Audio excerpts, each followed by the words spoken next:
नमस्कार, next 9 news देख रहे हैं आप और मैं हूं आपके साथ प्रज्ञा सिंह।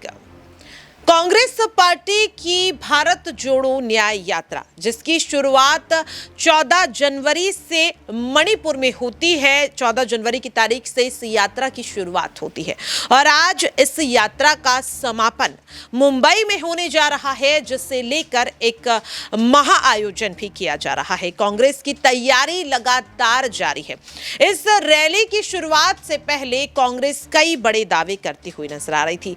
राहुल गांधी की अगर बात की जाए तो वो लगातार इस यात्रा के जरिए केंद्र में बैठी बीजेपी को लगातार घेरते हुए नजर आए, लेकिन यहां पर इस यात्रा का जो एक एजेंडा था या जिस कह सकते हैं कि भरोसे के साथ इस यात्रा को शुरू किया गया, क्या वो भरोसा जनता के बीच कांग्रेस कायम कर पाई है? क्या अपने नेताओं के बीच, अपने कार्यकर्ताओं के बीच उस भरोसे को कायम कर पाई है? ये सवाल लगातार बनता हुआ नजर आ रहा है, क्योंकि जब से इस यात्रा की शुरुआत हुई है तब से कांग्रेस में कई बड़े फेरबदल होते हुए देखे गए। चाहे राज्यसभा चुनाव को लेकर हो, चाहे उम्मीदवारों को लेकर हो या फिर बगावत को लेकर ही क्यों ना हो, क्योंकि जब से इस यात्रा की शुरुआत हुई तब से इंडिया ब्लॉक में कई बड़े फेरबदल होते हुए नजर आए। जेडीयू जो कहीं ना कहीं इंडिया ब्लॉक की रीढ़ की हड्डी कही जा रही थी, वो एनडीए में शामिल हो गई, लेकिन फिर भी ये यात्रा रुकती हुई नजर नहीं आई। कांग्रेस पार्टी के कई नेता कांग्रेस को छोड़कर अन्य पार्टियों में शामिल होते हुए नजर आए, फिर भी ये यात्रा रुकती हुई नजर नहीं आई और भी ऐसी कई चीजें देखने के लिए मिली। लेकिन राहुल गांधी अपने पद से भटकते हुए नजर नहीं आए। राहुल गांधी बार बार एक मुद्दा जिसे उठाते हुए नजर आए कि ये यात्रा लोगों के लिए है, लोगों के हितों के लिए है, उन्हें न्याय दिलाने के लिए। लेकिन क्या उन्हें न्याय दिला पाई है कांग्रेस पार्टी?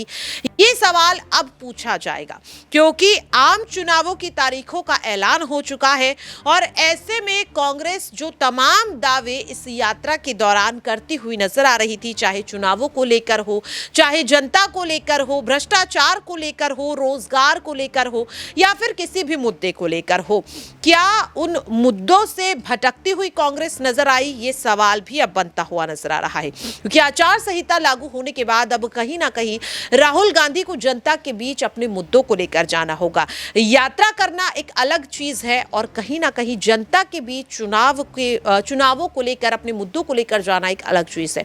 इस बीच देखने के लिए मिला कि कांग्रेस पार्टी उत्तर प्रदेश में जब जीत का दावा करती है, लेकिन 80 लोकसभा सीटों में से महज 17 ही सीटें कांग्रेस के पास आती हैं। अब सवाल ये बनता हुआ नजर आ रहा है कि जिस तरह से कांग्रेस में लगातार टूट की स्थिति देखने के लिए मिल रही है, विपक्षी पार्टियों में लगातार टूट की स्थिति देखने के लिए मिल रही है, क्या कांग्रेस जीत हासिल कर पाएगी?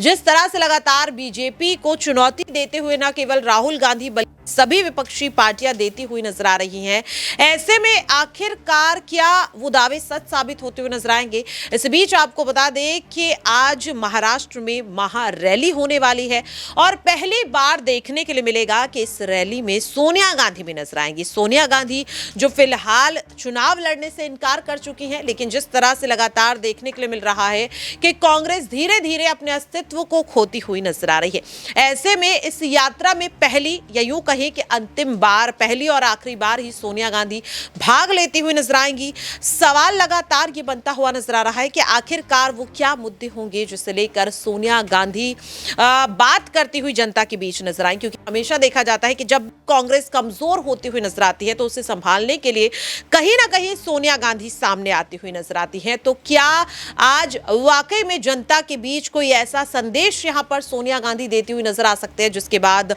कांग्रेस के लिए लोकसभा चुनाव की जो राह है वो यहां पर आसान होती हुई नजर आए? इंतजार रहेगा सोनिया गांधी के भाषण का कि आखिरकार आज वो क्या कुछ यहां पर बड़ी बातें करती हुई नजर आएंगी, किस तरह से कांग्रेस को मजबूत करने के लिए जनता के बीच वो चुनावी हुंकार भरती हुई नजर आएंगी। लेकिन फिलहाल के लिए इस खास रिपोर्ट में इतना ही। बाकी की खबरों के लिए आप देखते रहिए नेक्स्ट 9 न्यूज।